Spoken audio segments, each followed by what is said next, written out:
Assalamualaikum warahmatullahi wabarakatuh. Waalaikumsalam warahmatullahi wabarakatuh. Alhamdulillah wassalatu wassalamu ala sayyidina Rasulillah sayyidina wa maulana Muhammad ibn Abdullah wa ala alihi wa sahbihi wa mawalah. La haula wa la quwwata illa billah, amma ba'du. Bapak-bapak, ibu-ibu, saudara-saudara kaum muslimin rahimakumullah.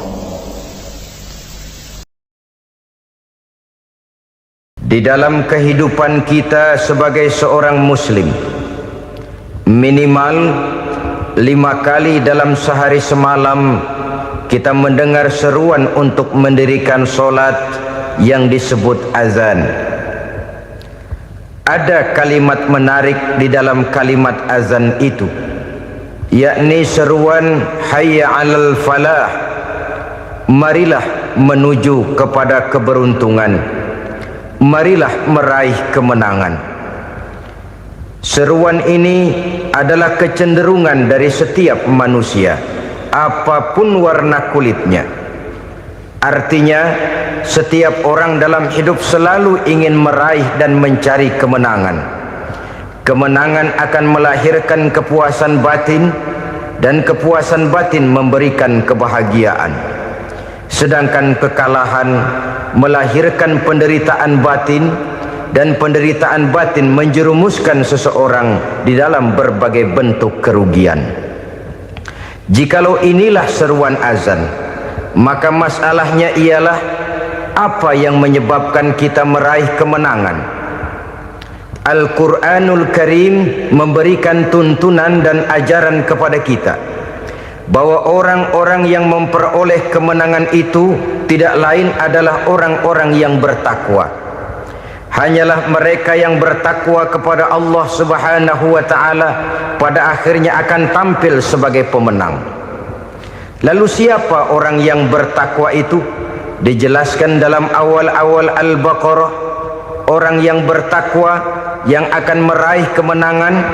Pertama, allazina yu'minuna bil ghaib, yaitu orang-orang yang beriman kepada yang gaib, percaya bahwa ada alam yang gaib, alam yang abstrak, alam yang tidak bisa dijangkau oleh salah satu daripada panca indera kita. Mereka percaya dan beriman kepada adanya malaikat, beriman kepada adanya iblis dan jin, beriman kepada adanya alam kubur, beriman kepada adanya alam mahsyar, beriman kepada adanya alam akhirat, beriman kepada adanya surga dan neraka. Beriman bukan cuma sekedar beriman dalam ucapan bibir saja, tetapi beriman yang nilai iman itu mampu mewarnai gerak dan gaya hidupnya.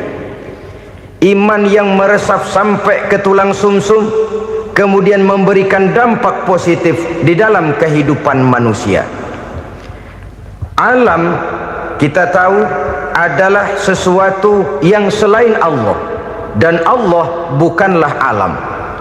Apapun namanya selain daripada Allah, itu adalah alam. Alam pada hakikatnya terbagi menjadi dua. Ada alam syahadah, alam nyata, alam konkret, alam yang bisa dijangkau oleh salah satu indera kita. Kemudian ada alam ghaib, alam yang tidak bisa dijangkau oleh panca indera kita, alam metafisika, alam abstrak, alam yang wajib kita imani keberadaannya. Kita percaya bahwa malaikat itu ada, kita percaya kepada jin, bahwa jin itu ada, kita percaya kepada adanya iblis dan setan. Bukan percaya kepada iblis dan setannya, percaya bahwa iblis dan setan itu ada. Itu termasuk salah satu daripada sifat orang yang bertakwa kepada Allah. Saudara-saudara kaum muslimin rahimakumullah, kecenderungan pembangunan yang lebih bersifat materialistis, biasanya menggeser aspek kehidupan rohani. Orang berpikir empiri, dan dalam pola pikir yang demikian maka alam gaib tidak lagi mendapat perhatian. Aspek kehidupan yang bersifat rohaniah malah mulai ditinggalkan. Akibatnya terjadilah kepincangan di dalam kehidupan kita. Pernah ada satu pengalaman pribadi dalam perjalanan kembali ke tanah air. Dalam pesawat di sebelah kanan saya duduklah seorang Jerman namanya Heiner Simonsen. Iseng saya ajak kenalan, saya ajak ngobrol, saya tanya dia. Saya bilang, Mas Heiner ini,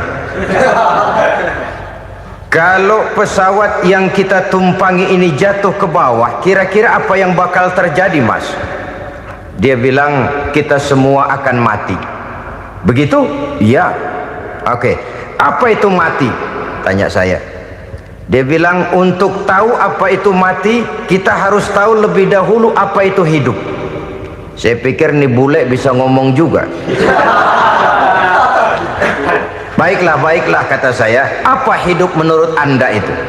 Oh, hidup itu dia bilang, kalau seluruh anggota badan kita bekerja secara normal, paru-paru memompa darah secara normal, jantung berdetak secara normal, sel-sel tubuh bekerja secara fit, dan organisme tubuh hanya mau bekerja secara normal, dia bilang, kalau kita memberi makan yang cukup, menu yang teratur, dan gizi yang lengkap. Saya bilang, kesimpulannya apa, Ner? Dia jawab, hidup adalah dari tangan ke mulut. Life is from the hand to the mouth, kata dia. Hidup adalah dari tangan ke mulut. Jadi masalah hidup tidak lebih daripada masalah isi perut. Orang pergi pagi, pulang sore, peras keringat, banting tulang, perut yang dibelain. Saya bilang, you are wrong. Sampean salah, Ner. Kamu orang Islam bukan? Bukan. Pantas. Kenapa saya salah? Dia bilang, ya jelas salah. Salahnya di mana? Kamu ini manusia. Kalau hidup cuma dari tangan ke mulut, saya bilang, kambing di kampung saya juga begitu pikirannya, Ner. Itu kambing di kampung saya, asal perutnya kenyang, sudah hidup dia. Perkara besok bagaimana, lusa prospeknya macam mana, bulan depan ada apa, kambing nggak pernah mikir. Di kampung saya kambing juga pikirannya begitu. Kamu Kristen ya? Tadinya. Loh kok tadinya, lalu apa sekarang kamu ini? Dia bilang, sekarang saya netral. Saya tidak beragama, tapi saya percaya kepada Tuhan sebagai pencipta alam. Saya ingat benar dia bilang, I haven't any religious, but I believe to God as the creator of the world. Kenapa bisa netral begitu, Ner? Habis saya bingung katanya. Islam bilang Islam baik, Kristen bilang Kristen baik, Hindu Buddha bilang Hindu Buddha baik, semua agama baik. Saya netral sekalian, nggak beragama. Yang penting saya percaya kepada Tuhan.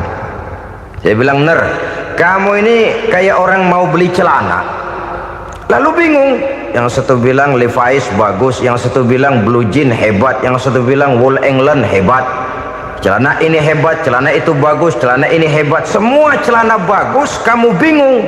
Akhirnya netral, tidak pakai celana. Itu juga salah. Saya pikir-pikir, kemudian saya melihat bahwa dua pola berpikir Heiner ini nampaknya sudah mulai menggejala di lingkungan masyarakat bangsa kita. Disadari atau tidak, secara jujur kita harus berkata, dua pola pemikiran Heiner ini mulai berkembang di tengah masyarakat bangsa kita. Pertama, pola pikir materialisme. Hidup adalah dari tangan ke mulut. Masalah hidup tidak lebih masalah isi perut. Itu yang perlu dibela, dan disitulah arti kehidupan. Pergi pagi, pulang sore, peras keringat, banting tulang untuk mempertahankan perut. Kalau sudah kemari cara orang berpikir, maka buat apa percaya kepada yang gaib? Untuk apa sholat? Untuk apa puasa? Untuk apa zakat? Untuk apa menghadiri majelis taklim? Tanpa kepercayaan kepada yang gaib, hidup berjalan menurut alur empiris dan materialis. Kalau sudah ke sana cara orang berpikir, biasanya orang lalu cenderung menghalalkan segala cara. Hanyalah orang yang percaya bahwa akhirat ada, hanyalah orang yang percaya bahwa alam kubur itu ada, hanyalah orang yang percaya bahwa malaikat itu ada, hidupnya akan lebih terarah dan terkendali. Karena kepercayaan kepada yang gaib, yang merupakan fase daripada kehidupan setelah hidup yang sekarang ini, mewarnai gerak pribadi seseorang di dalam dia melakukan kegiatan hidupnya. Pola berpikir materialisme, disadari atau tidak, mulai menggejala di lingkungan masyarakat bangsa kita. Hidup tidak lebih dari urusan tangan ke mulut, mulut ke tangan, tangan ke mulut. Asal perut sudah kenyang, hiduplah sudah. Perkara bagaimana prospek hari yang akan datang, bagaimana akhirat, tidak jadi persoalan. Ini yang oleh Nabi diperingatkan, ad-dunya sijnul mu'min wa jannatul kafir. Dunia adalah penjara bagi orang beriman dan surga bagi orang kafir. Dulu di zaman Belanda hadis ini pernah disalah tafsirkan, disalah artikan, digunakan sebagai senjata untuk mengkebiri dan membuat impoten umat Islam. Sudahlah umat Islam gak usah macam-macam, kata Belanda. Dunia ini kan penjara buat orang Islam, surga buat orang kafir. Di penjara jangan bertingkah.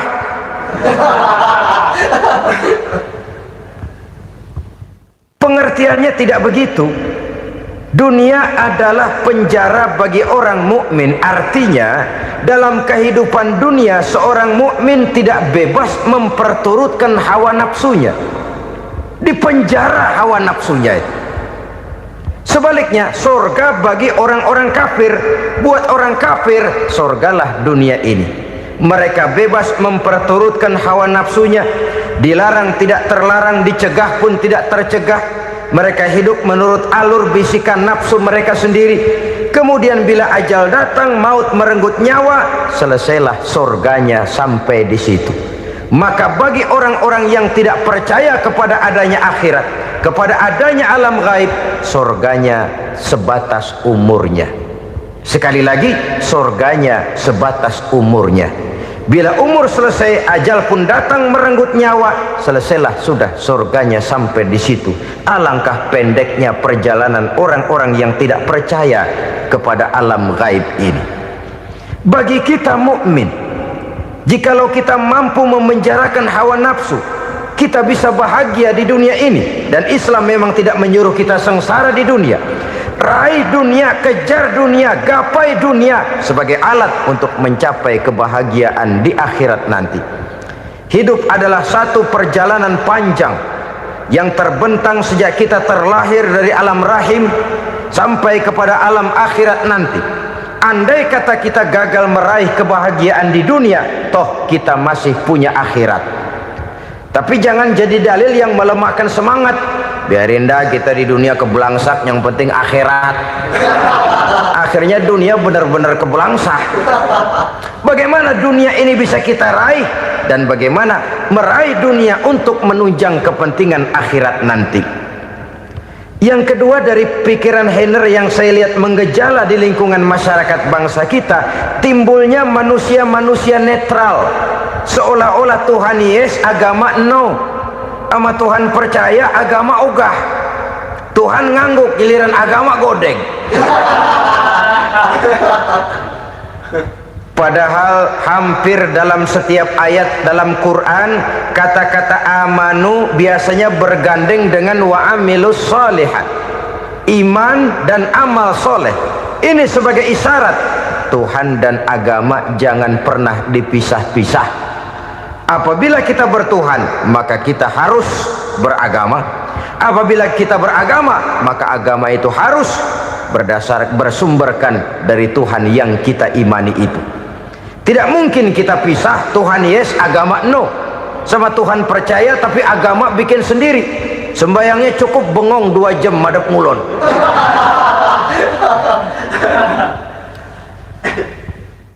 Saudara-saudara kaum muslimin rahimakumullah.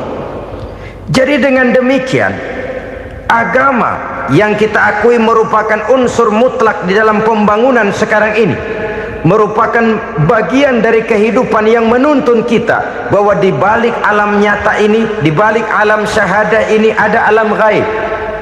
Dan mudabbir, murabbi, yang mengatur, yang menguasai, yang memelihara, baik dia alam nyata, baik dia alam gaib, tidak lain adalah Allah Subhanahu wa ta'ala. Di sana ada satu super power, satu maha kekuatan yang kita perlu bersandar kepadanya. Sebagai makhluk nyata yang hidup di alam nyata, berbuatlah secara nyata sebagaimana harusnya kita berbuat. Karena Islam jelas bukan agamanya orang pemalas. Islam jelas bukan agamanya orang yang mengajarkan setelah selesai sholat boleh duduk nggelenggem ayam-ayam ndelohom, menghitung bintang di langit sambil menunggu keajaiban. Tidak. Islam adalah agama yang mengajarkan apabila sholat sudah selesai kamu kerjakan, bertebaranlah di permukaan bumi, cari karunia Tuhanmu. Jangan hidup berpangku tangan menunggu keajaiban, karena hidup bukan undian. Jangan berharap untung besar tanpa mau peras keringat. Tapi di sebalik itu toh kita juga harus yakin bahwa di sisi usaha nyata yang kita lakukan ada satu super power, satu maha kekuatan gaib yang menentukan berhasil dan tidaknya usaha kita. Kepercayaan kepada hal semacam inilah yang mendorong kita untuk mempunyai sandaran vertikal, agar jikalau usaha ini berhasil, kita tidak lupa diri dan lupa daratan. Jikalau usaha ini gagal, kita tidak putus asa dan buruk sangka, tidak cupik pandangan dan sempit hati, tapi mampu melihat persoalan dengan kacamata putih sambil husnuzon kepada Allah Subhanahu wa ta'ala. Kita percaya malaikat itu ada yang namanya raqib dan atid, mengawasi gerak hidup kita sampai kepada gerak hati kita. Ini memberikan sugesti agar kita berhati-hati, tidak sejengkal tanah pun kita bisa berlindung dari pengawasan raqib dan atid. Ada munkar nakir yang akan menyoal kita di alam kubur. Ada malaikat Malik, penjaga neraka. Ada malaikat Ridwan yang menjaga surga. Kita percaya kepada adanya jin, kita percaya kepada adanya setan, iblis. Percaya kepada adanya, bukan mempercayai si setan, si iblis lalu menjadikannya sebagai teman. Tidak.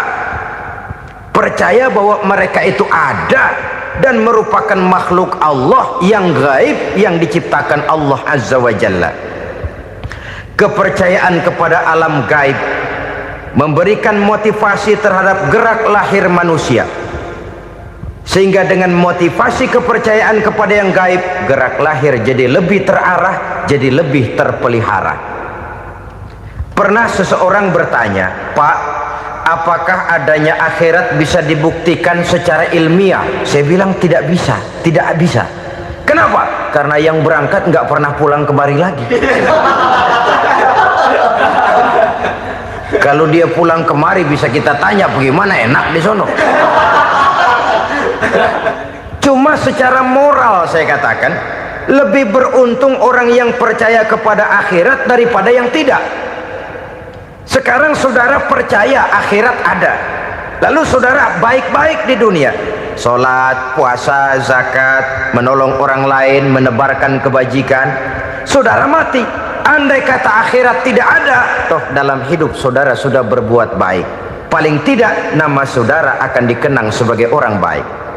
Sebaliknya, saudara percaya, kata saya, bahwa akhirat tidak ada, lalu hidup semau-maunya, tenggelam dalam maksiat dan munkarat, menentang Allah, tidak mau ruku dan sujud, lalu saudara mati, kemudian akhirat ada, ayo mau apa? Bekal tidak punya. Jadi secara moral lebih beruntung orang yang percaya kepada adanya akhirat daripada yang tidak percaya.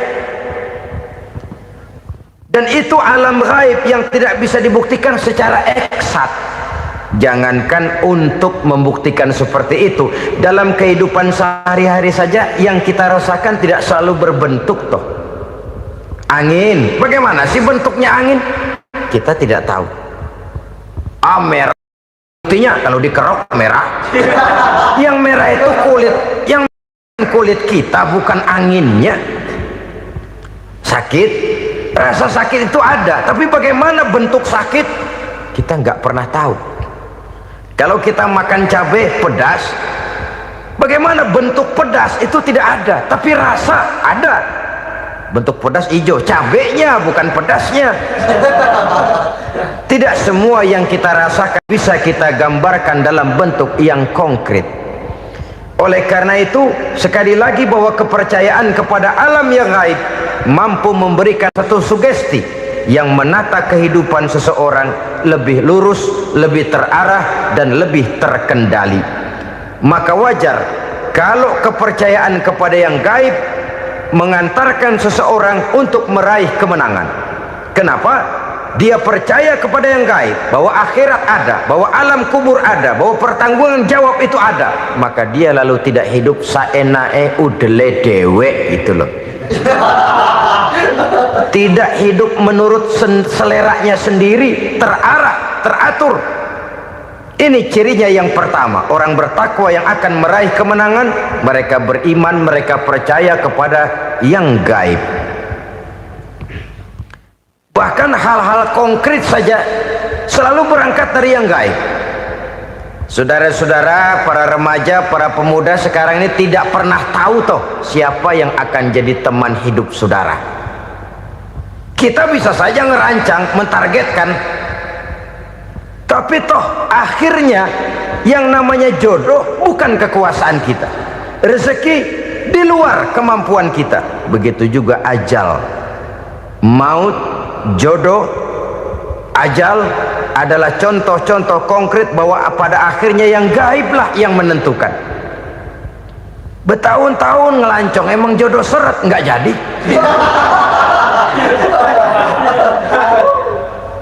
Begitu kenal baru setengah malam nginep ditangkap hansip kan. Hal-hal semacam itu kadang-kadang kita berpikir suuzon, gilet, perempuannya cakep banget, lakinya rebek amat. Memang begitulah jodohnya. Memang begitulah jodohnya. Saudara hadirin ma'asyiral muslimin yang saya hormati, jadi hal-hal yang konkret saja kita yakini sepenuhnya ditentukan oleh satu superpower yang gaib itu tadi. Dari sanalah segala ketentuan itu berangkat dan kesanalah segalanya akan kembali. Maka kepercayaan kepada yang gaib meluruskan gerak hidup seseorang dan itu akan mengantarkan dia kepada meraih kemenangan. Satu. Yang kedua, wa yuqimuna shalah. Orang bertakwa yang akan meraih kemenangan itu adalah orang-orang yang mendirikan sholat. Kenapa sholat mengantarkan orang untuk meraih kemenangan? Yang jelas, inna sholata tanha anil fahsya'i wal munkar. Sholat mampu mencegah manusia dari perbuatan keji dan munkar. Banyak filsafat hidup yang terkandung di dalam sholat ini. Sejak kita wudhu sampai kita menghadap ke arah kiblat, sampai kita melakukan gerak-gerak sholat, bacaan-bacaan yang ada di dalam sholat, lalu sampai kepada mengucapkan salam. Banyak filsafat hidup yang terkandung di dalam sholat. Umpamanya saja, setelah takbiratul ihram, mulai kita dengan sholat dalam posisi berdiri. Diajarkan dalam kitab-kitab fikih agar kita melihat ke arah tempat sujud. Ini kan filsafat kehidupan. Kalau kamu sholat dalam posisi berdiri, lihat tempat sujud. Jangan sholat mata jelalatan, sebab nanti bisa mengurangi kekhusyuan. Jadi wajar kalau yang dikatakan bahwa yang paling afdol adalah shaf yang di depan. Kenapa? Secara harfiah pengertiannya akan lebih mengundang kekhusyuan. Kenapa? Kalau kita di shaf paling depan di masjid umpamanya paling banter kita lihat tembok. Tapi kalau kita soft di tengah atau di belakang, orang-orang di depan kita pun akan kelihatan. Yang bajunya loreng, yang bajunya genggang, yang bajunya macam-macam. Kita lihat, kadang-kadang kita pikirin, ada yang bajunya bolong. Kita sholat tapi dalam hati, ini orang bajunya robek, yang nggak tahu apa. Ada saja hal-hal yang mengusik kekhusyuan kita. Oleh sebab itu diajarkan dalam posisi berdiri, lihat, arahkan pandangan matamu kepada tempat sujud. Ini kan filsafat kehidupan. Maksudnya apa? Kalau lagi diri, lihat dong tempat sujud. Kalau udah di atas, ingat dong sama yang bawah. Kalau sudah tinggi, ingat dong dari mana kamu berangkat.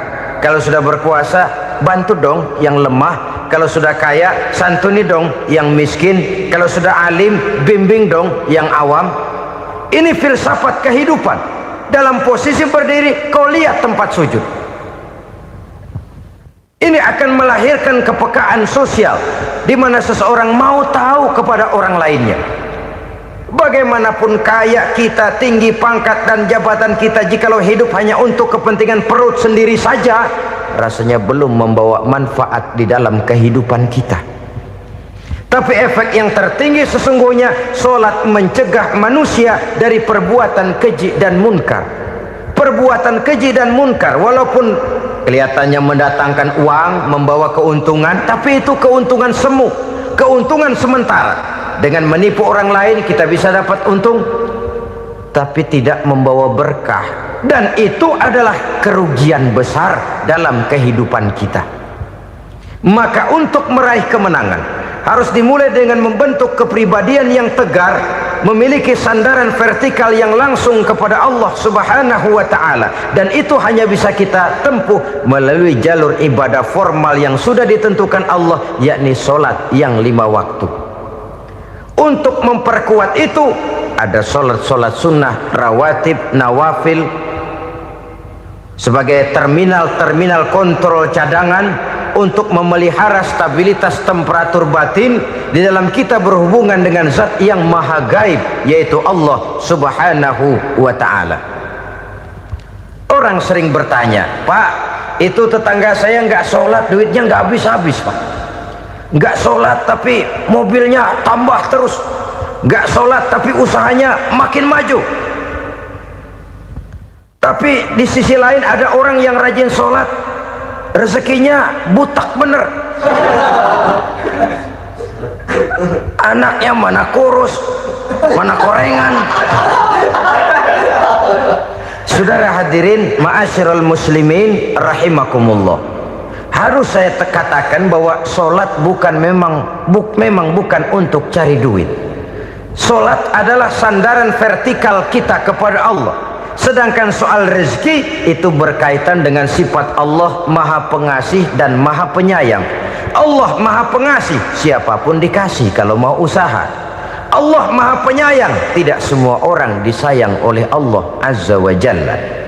Dan belum tentu banyak harta itu merupakan nikmat. Mungkin juga istidraj. Artinya istidraj itu dikasih tapi diambulin, kalau bahasa Betawinya itu. Dikasih tapi diambulin, itu bukan merupakan nikmat sesungguhnya, lebih merupakan azab dari Allah Subhanahu wa ta'ala.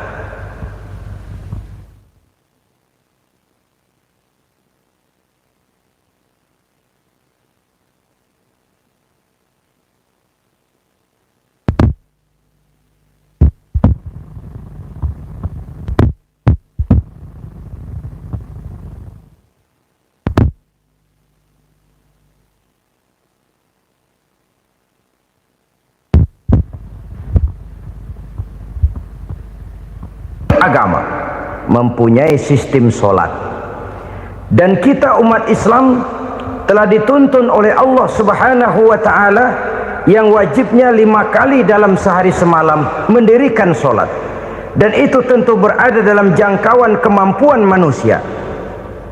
Pada awalnya barangkali kita memang merasa solat itu satu kewajiban, tapi semakin kita hayati makna, manfaat dan filsafat yang terkandung di dalam ajaran solat, semakin sampai kita kepada keyakinan bahwa solat adalah keperluan kita.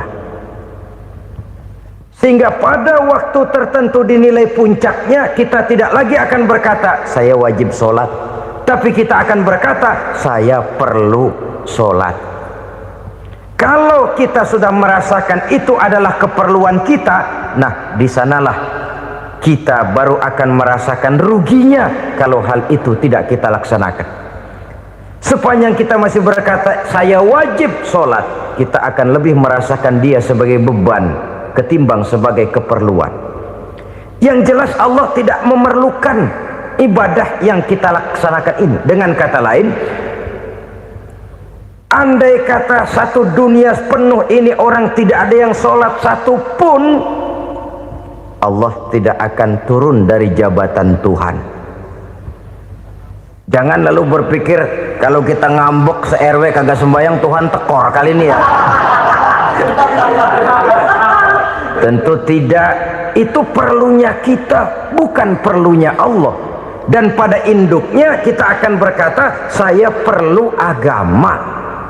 Kalau secara induk kita sudah memerlukan agama, maka konsep-konsep yang ada di dalam ajaran agama itu pun adalah juga merupakan keperluan kita. Baik dia bernama sholat, baik dia bernama puasa, baik dia bernama zakat, baik dia bernama haji, seluruhnya adalah keperluan kita.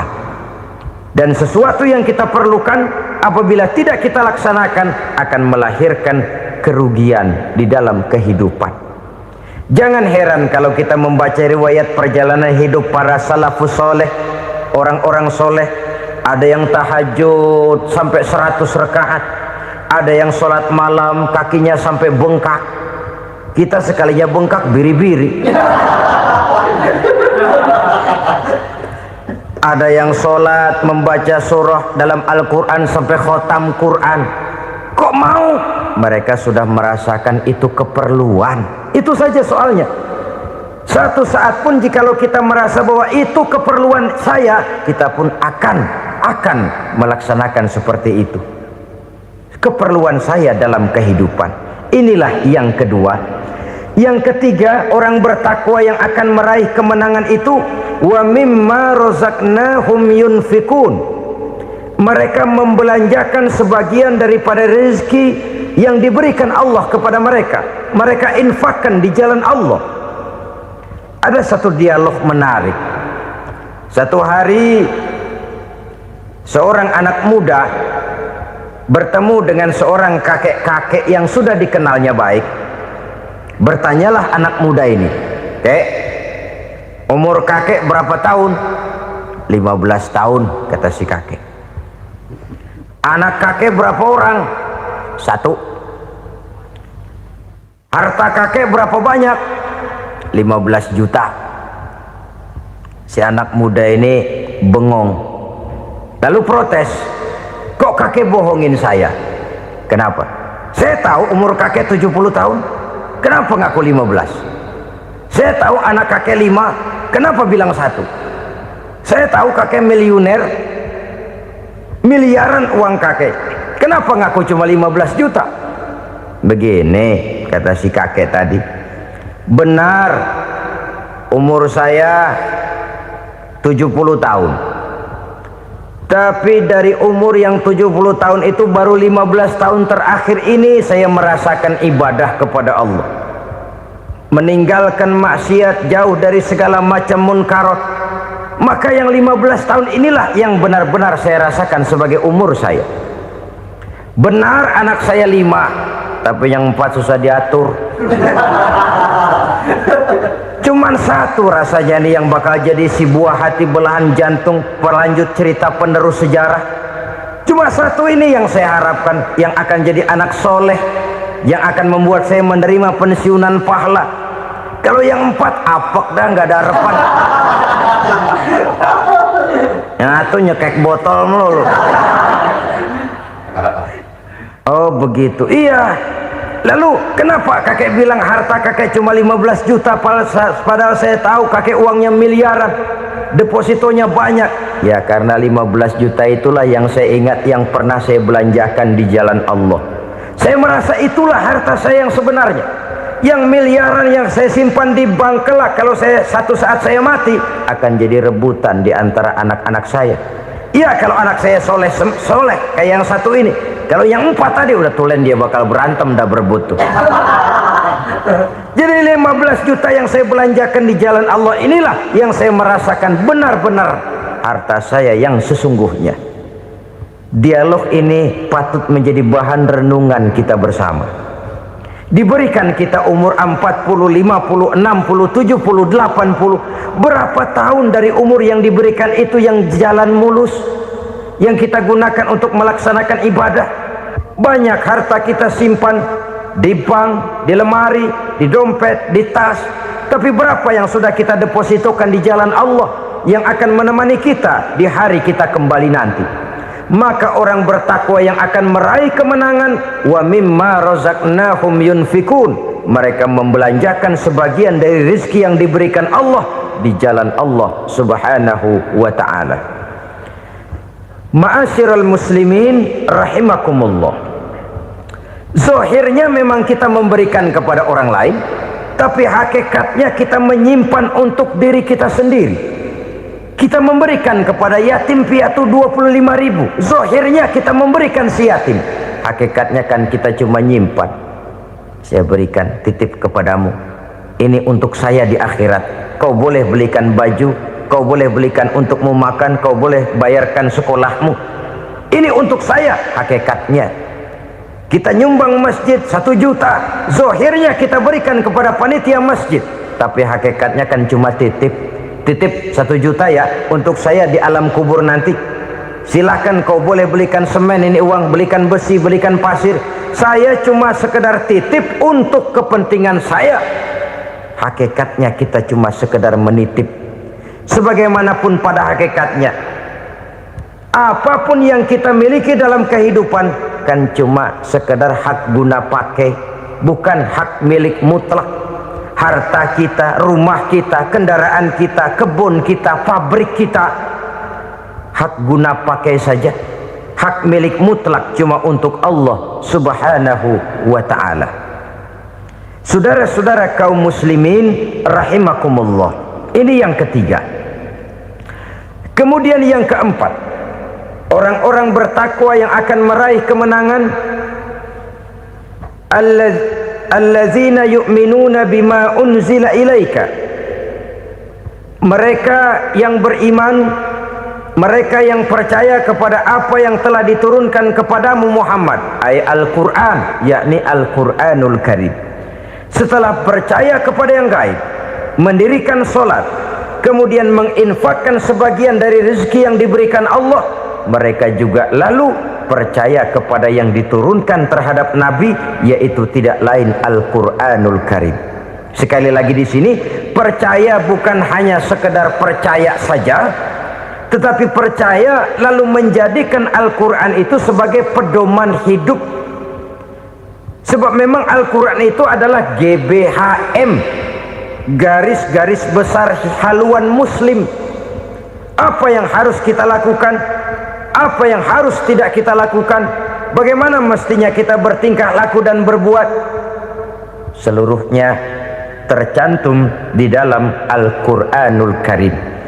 Itu sebabnya ketika satu hari Aisyah ditanya bagaimana akhlak Rasul, beliau menjawab, kana Rasulullah sallallahu alaihi wasallam khuluquhul Quran. Akhlak daripada Rasulullah tidak lain adalah Al-Quran. Jawaban simpel ini memberikan gambaran bahwa keseluruhan daripada konsepsi Quran sudah diterjemahkan dalam kehidupan Rasulullah sallallahu alaihi wasallam. Karena kita tahu akhlak adalah keseluruhan dari gerak hidup manusia, sejak ia berpribadi, berumah tangga, bertetangga, bermasyarakat, sampai kepada berbangsa dan bernegara. Al-Quran tetap memberikan sentuhan nilainya. Oleh karenanya, orang-orang yang bertakwa adalah orang-orang yang menjadikan Al-Quran sebagai pedoman dalam kehidupannya. Dan kita yakini Al-Quran diturunkan kepada Nabi Muhammad bukan merupakan produk Nabi Muhammad. Isi dan redaksinya langsung dari Allah Subhanahu wa ta'ala.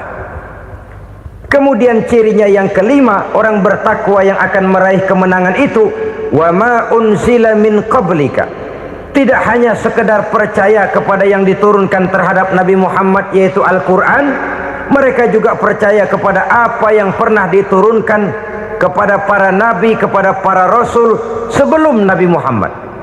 Percaya kepada adanya suhuf, percaya kepada adanya Taurat, percaya kepada adanya Injil, percaya bahwa Allah dahulunya sudah menurunkan Taurat kepada Musa, percaya bahwa Allah sudah menurunkan Injil kepada Isa, percaya Injil ada, Taurat ada, diturunkan Allah untuk Isa dan Musa, tetapi tidak wajib mengamalkannya karena kita sudah diberikan Al-Quranul Karim.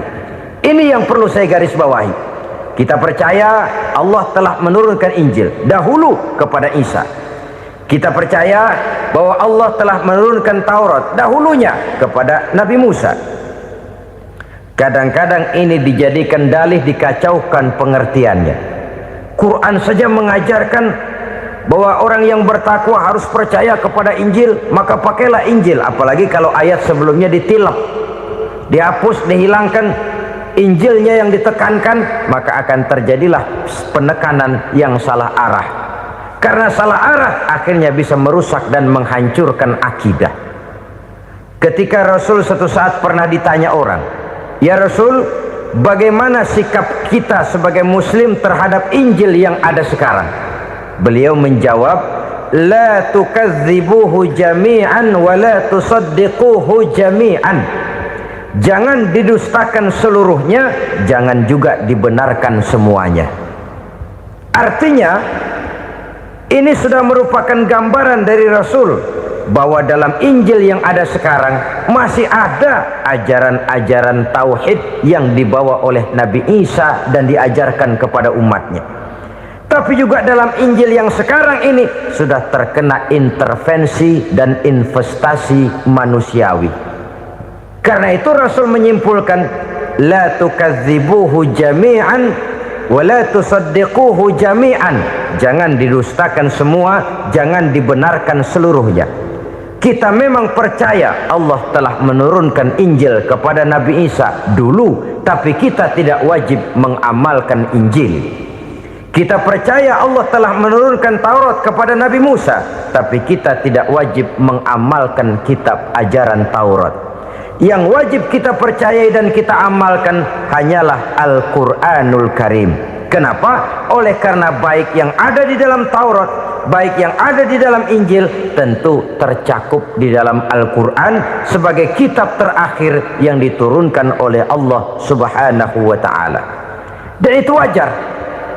Kalau seorang pejabat mau mengeluarkan satu keputusan baru, tentu dia harus meninjau keputusan-keputusan lama.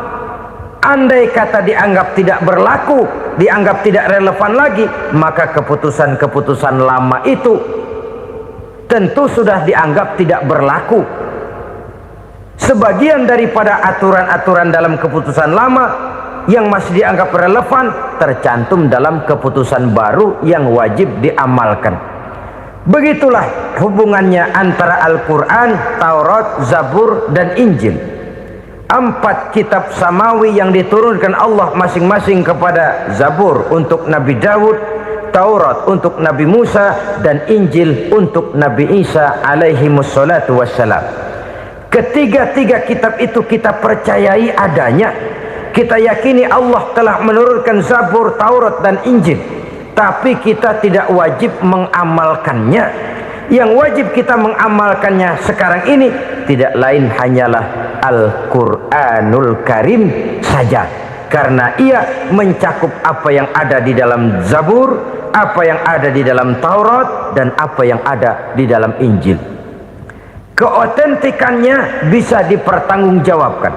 Ya, tapi kan Nabi Muhammad sudah mati 14 abad yang lalu, dan di zaman beliau Al-Quran kan belum dikodifikasikan. belum ditulis, bagaimana keotentikannya bisa dipertanggungjawabkan? Mudah saja.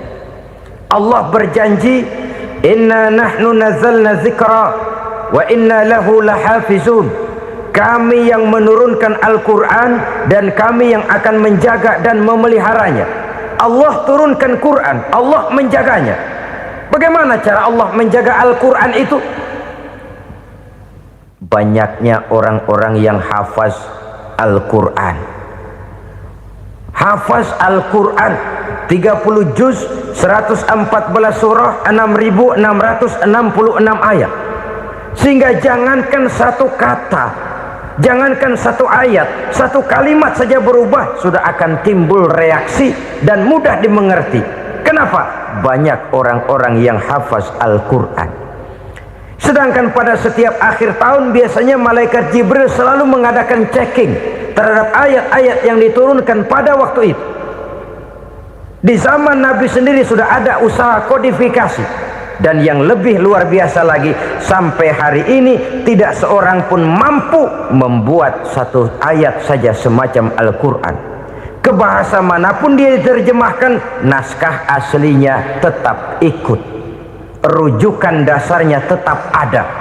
Berdasarkan itu, maka tidak mungkin terjadi penyelewengan terhadap atau pemalsuan terhadap ayat-ayat Al-Quranul Karim. Kesuciannya, keotentikannya, kemurniannya bisa dipertanggungjawabkan. Ma'asyiral muslimin rahimakumullah. Oleh karenanya, konsepsi dasar daripada ajaran Islam ini memang tidak lain adalah Al-Quran dan Sunnah. Isi daripada agama Islam yang merupakan iman, Islam dan ihsan, konsepsi dasarnya tidak lain adalah Al-Quran dan Sunnah Rasulullah Sallallahu Alaihi Wasallam. Maka yang kita perlukan sekarang ini adalah terjemahan Al-Quran di dalam kehidupan kita. Dengan demikian, maka gaya kehidupan yang lebih Qurani itulah yang kita dambakan. Kita perlu memang terjemahan Quran dalam bahasa Inggris, dalam bahasa Belanda, dalam bahasa Jepang, tapi yang lebih kita perlukan adalah terjemahan Quran di dalam kehidupan kita. Konsekuen, tidak memanipulasi, ringan sama kita jinjing, berat sama kita pikul. Jangan kalau lempengan ayat Quran tuh kira-kira enak diamalin, keras teriakan kita. Giliran kira-kira ayat Quran itu mukul kepala kita sendiri, diam kita. Itu ciri yang pernah disindir Allah dalam awal-awal Baqarah juga. Ciri beragamanya orang yang munafik. Kullama adha'a lahum masyawfih, kata Allah, wa iza azlama alaihim qamu. Apabila terang mereka jalan, apabila gelap mereka berhenti. Artinya, kalau kira-kira di Islam nguntungin, rame-rame pada teriak Islam.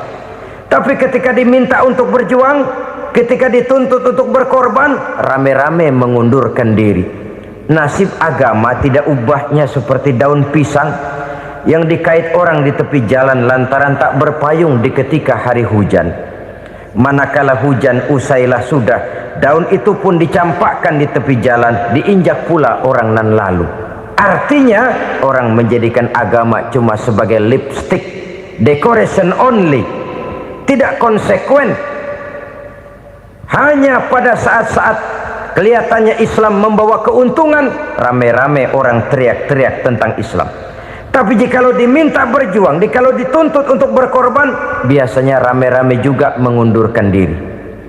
Jangan heran kalau mayoritas hitungan kita, tapi minoritas peranan kita. Kuantitas kita dalam jumlah, tapi dalam kualitas kita lebih sering jadi penonton daripada jadi pemain. Padahal itu sangat tidak boleh terjadi. Umat Islam di Indonesia harus bangkit. Umat Islam di Indonesia harus sadar akan keberadaannya. Tidak boleh hanya jadi penonton berpangku tangan, karena memang agama kita juga mengajarkan untuk konsekuen di dalam menjabarkan ajaran-ajaran daripada agama kita. Kita sering jatuh menjadi umat yang lemah oleh karena kita ini tidak pandai menggalang kebersamaan yang diakibatkan tidak konsekuennya kita. Diistilahkan bahwa umat Islam di dalam menggalang kebersamaannya itu harus seperti orang main sepak bola. Saudara-saudara kan tahu orang main sepak bola itu. Orang main sepak bola, kalau pertandingan belum dimulai sih silakan saja kumpul di luar lapangan, atur strategi yang baik. Tapi kalau pertandingan sudah dimulai, turun ke lapangan hijau, jangan kumpul terus. Ada sepak bola gotong royong, mundur-mundur rame-rame, depan ke depan kumpul melulu mainnya. Kalah. Orang main sepak bola itu ya harus ada penyerang tengah, harus ada penjaga gawang, harus ada strikernya, harus ada kiri luarnya, kanan dalamnya yang jadi backnya. Posisi boleh bermacam-macam, tapi yang penting saling ngoper untuk menggolkan gawang lawan. Begitulah umat Islam ini. Boleh ada yang jadi pejabat, boleh ada yang jadi pengusaha, boleh ada yang jadi petani, silakan ada yang jadi seniman, ada yang jadi penyair, ada yang jadi artis sekalipun. Tapi kalau sudah berhasil menguasai bola, jangan lupa operannya. Operan itu yang langka. Kita ini muslim kadang-kadang kalau sudah memegang menguasai bola, kalau belum mau mampus, belum mau ngoper. Nanti kalau sudah nggak punya bola, baru mau ngoper. Kalau sudah dengar-dengar mau dekat pensiun, baru mau jihad, baru mau berjuang, baru mau ngurus pesantren. Tanda tangan sudah tidak laku, memo sudah tidak dihargai, baru mau berjuang. Kemarin kemana mas? Kita tidak pandai memanfaatkan posisi. Dengan kata lain, kalau kembali kepada persoalan kita, konsekuensi kita terhadap agama yang kita anut ini belum ideal. Kita masih lebih sering berislam ini pada saat-saat yang menurut perhitungan kita membawa keuntungan. Tapi kalau diminta berjuang, dituntut berkorban, yang itu pun hakikatnya adalah untuk kepentingan kita juga.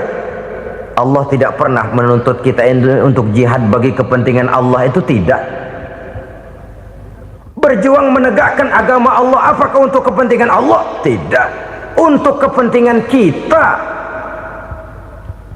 Sebab nilai-nilai jihad itu pada akhirnya akan membawa kita kepada satu kebahagiaan. Setidaknya kalau tidak di dunia, tentu di akhirat sebagai syahid. Oleh karena itu, pada bagian akhir ini saya ingin mengajak, marilah kita konsekuen. Sekali kita berkitabkan Al-Quranul Karim, mari dia kita jadikan pedoman. Jangan cuma kita jadikan sebagai penghias dinding, pelengkap rumah, bahwa di rumah kita ada Al-Quran, tapi yang baca kecoa. Habis pada bolong tuh Quran. Yang penting kan punya Quran, ditaruh di pintu rumah. Biar apa? Biar kuntilanak kagak masuk katanya. Ya apa itu nasib Quran? Cuma kerjanya jaga pintu, ngusir kuntilanak, ngusir memedi. Bagaimana kita hidup menurut tuntunan Al-Quran? Kadang-kadang tidak pernah menjadi masalah bagi kita.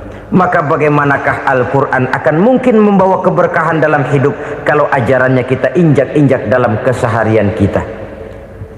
Mewujudkan gaya hidup yang lebih Qurani, itulah yang akan kita rintis di dalam kehidupan kita, bertahap, step by step, menurut kemampuan yang ada pada kita. Jika jalan ini tidak bisa kita selesaikan, percayalah akan ada generasi penerus yang akan melanjutkan usaha dan cita-cita mulia itu.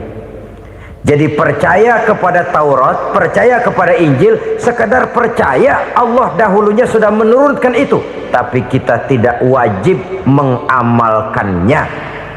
Kenapa? Generasi Injil masa berlakunya sudah kedaluarsa. Taurat masa berlakunya sudah kedaluarsa. Injil pernah berlaku untuk orang Nasrani di zaman Nabi Isa. Taurat pernah berlaku untuk orang Yahudi di zaman Nabi Musa. Setelah generasinya berlalu, datang Rasul penutup yang membawa Al-Quranul Karim. Maka Al-Quran itulah yang berlaku menjadi pedoman sampai hari akhir nanti. Jangan jauh dari Al-Quran, karena apabila ini kita lakukan, maka kita akan kembali kepada satu gaya hidup yang jauh dari tuntunan agama, dan itu artinya kita akan semakin jauh untuk meraih kemenangan.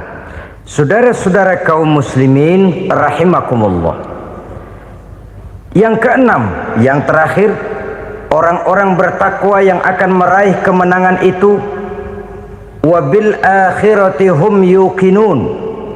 Mereka percaya, mereka yakin seyakin-yakinnya akan adanya hari akhir, di mana seseorang akan mempertanggungjawabkan seluruh perbuatannya di dalam hidup ini, dan tidak ada satu perbuatan yang bagaimana kecilnya sekalipun yang tersembunyi dalam pandangan manusia yang tidak akan dibukakan persoalannya di mahkamah Qadi Rabbul Jalil di akhirat nanti.